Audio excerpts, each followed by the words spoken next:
नमस्कार मित्रों, ब्राह्मणों ने सारा जोर विद्या पर दिया है। उन्होंने शिक्षा दी कि विद्या ही प्रत्येक चीज का आरंभ और अंत है। इससे आगे और कुछ ध्यान देने योग्य नहीं है। लेकिन इसके विरुद्ध भगवान बुद्ध सभी के लिए विद्या के पक्षधर थे। इसके अतिरिक्त उन्हें इस बात की चिंता थी कि विद्या प्राप्त करके आदमी उसका क्या उपयोग करता है। विद्या केवल विद्या के लिए नहीं थी। भगवान बुद्ध इस बात पर विशेष जोर देते थे कि जिसे ज्ञान है उसमें शील भी होना चाहिए। बिना शील की विद्या अत्यंत खतरनाक है। भिक्षु पटिसेन को जो भगवान बुद्ध ने कहा था, उससे विद्या की उपेक्षा शील का महत्व स्पष्ट होता है। तो आइए मित्रों जानते हैं। पुराने समय में जब भगवान बुद्ध श्रावस्ती में विहार कर रहे थे, उस समय पटिसेन नाम का एक वृद्ध भिक्षु था, जो स्वभाव से इतना अधिक मंद बुद्धि था कि वह एक गाथा भी याद नहीं कर पाता था। अतः बुद्ध ने 500 अरहतों को प्रतिदिन उसे शिक्षा देने के आदेश दिए। लेकिन 3 वर्ष के बाद भी वह एक भी गाथा याद नहीं कर पाया था।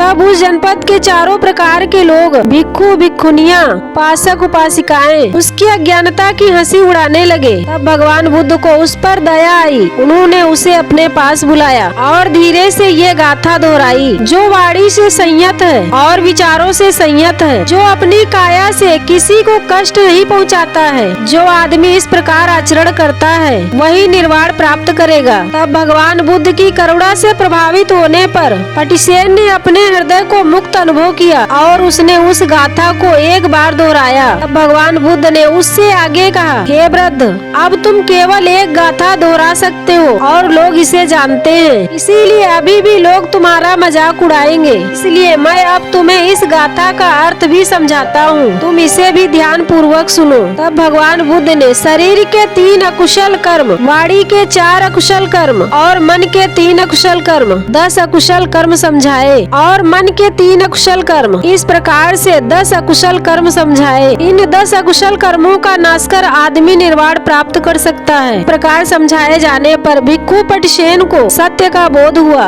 और उसने अरहत्व पद प्राप्त कर लिया। अब उस समय बिहार में 500 भिक्षुनियाँ रह रही थी। उन्होंने अपने में एक को बुद्ध के पास इस प्रार्थना के साथ भेजा कि वे किसी भिक्षु को उन्हें धम्मोपदेश देने के लिए भेजे। उनकी प्रार्थना पर भगवान बुद्ध ने वृद्ध पटिसेन को ही उन्हें धम्मोपदेश देने के उद्देश्य से भेजना चाहा। लेकिन जब उन भिक्षुनियों को इसका पता चला, तब वे हंसने लगी और उन्होंने तय किया कि दूसरे दिन वृद्ध पटिसेन के आने पर वे गाथा का उल्टा उच्चारण करके उस वृद्ध को भरमा देंगी और उसे लज्जित करेंगी। दूसरे दिन जब वृद्ध पटिसेन आए तो छोटी बड़ी सभी भिक्षुनियों ने उनका अभिवादन किया और इसके बाद वे आपस में एक दूसरे को देखकर मुस्कुराने लगी और भिक्षुनियों ने वृद्ध पटिसेन को भोजन कराया। तब भोजन हो चुका और उसने हाथ धो लिए। तब उन्होंने उसे प्रवचन आरंभ करने के लिए प्रार्थना की। उनके प्रार्थना करने पर वृद्ध पटिसेन ने ऊंचे धम्मासन से उतरकर नीचे स्थान ग्रहण किया और अपना प्रवचन आरंभ किया। उन्होंने कहा, बहनों, मेरी बुद्धि कम है, मेरा ज्ञान बहुत कम है। मैं केवल एक गाथा जानता हूँ, मैं वही दोहराऊंगा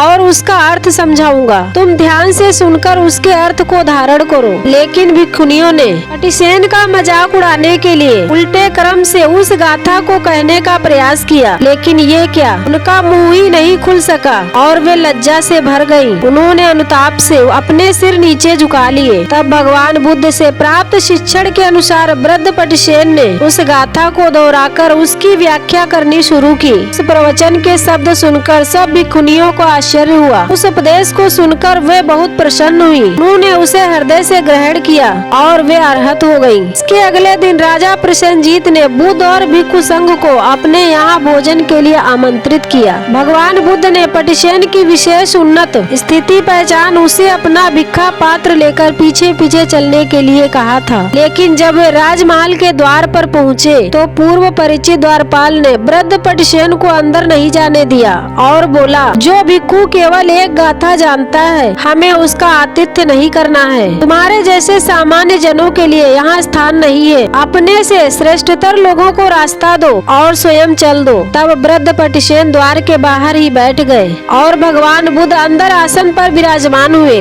उन्होंने हाथ धोए, लेकिन ये क्या, भिक्षा पात्र लिए हुए वृद्ध पटिसेन का हाथ इस कमरे में चला आया। तब राजा, मंत्री तथा अन्य उपस्थित जन ये दृश्य देखकर चकित हो गए और बोले, ओ ये कौन है? इस पर तथागत भगवान बुद्ध ने उत्तर दिया, ये भिक्षु पटिसेन है। उसने अभी अभी अरहत्व प्राप्त किया है। मैंने इसे अपना भिक्षा पात्र लेकर पीछे पीछे आने के लिए कहा था, लेकिन द्वारपाल ने उसे अंदर नहीं आने दिया। तब उस वृद्ध पटिसेन को भी प्रवेश मिला और वह भी अंदर आकर संघ में सम्मिलित हो गया। तब राजा प्रसेनजीत भगवान बुद्ध की ओर देखते हुए बोले, मैंने सुना है कि इस पटिसेन में बहुत कम योग्यता है, यह केवल एक ही गाथा जानता है, तब उसे बोधि कैसे प्राप्त हो गई? तथागत भगवान बुद्ध ने उत्तर दिया, ज्ञान अधिक न हो तो भी ठीक है, लेकिन शील मुख्य वस्तु है। इस पटिसेन ने इस एक गाथा के मर्म को अच्छी तरह हृदयस्थ कर लिया है। इसका शरीर, वाणी और विचार पूर्ण रूप से शांत हो गए हैं। यदि किसी व्यक्ति के पास ज्ञान अधिक भी हो, लेकिन यदि उसका आचरण उसके अनुसार नहीं है, तो फिर ये सारा ज्ञान उस आदमी को विनाशोन्मुख होने से नहीं बचा सकता। तब केवल ऐसे ज्ञान का क्या लाभ है? चाहे कोई आदमी 1000 गाथाओं का वाचन करे, लेकिन यदि वह उन गाथाओं के अर्थ को नहीं समझता, तो उसका वह सब वाचन किसी भी ठीक से समझी गई एक गाथा के वाचन के समान भी नहीं है, जिसे सुनकर चित्त संयत होता है। बिना समझे हजारों शब्दों के उच्चारण से भी क्या लाभ है? लेकिन एक शब्द का सुनना, समझना और तदनुसार आचरण करना मोक्ष लाभ प्रदान करता है। एक आदमी अनेक ग्रंथों का वाचन कर सकता है, लेकिन यदि वह उन्हें समझा नहीं सकता, तो उसके वाचन से क्या लाभ है? धम्म के एक ही पद को जानना और उसके अनुसार चलना श्रेष्ठ ज्ञान का मार्ग है। तथागत भगवान बुद्ध के इन शब्दों को सुनकर वहाँ पर उपस्थित 200 भिक्षु, राजा और उसके मंत्रीगण सभी लोग प्रसन्न हो उठे। तो ये जानकारी आप लोगों को कैसी लगी कमेंट कीजिएगा और हमारे channel story line audio cast को लाइक और सब्सक्राइब कीजिएगा और अच्छी लगे कमेंट में नमो बुद्धाय लिखिएगा, शेयर कीजिएगा। धन्यवाद।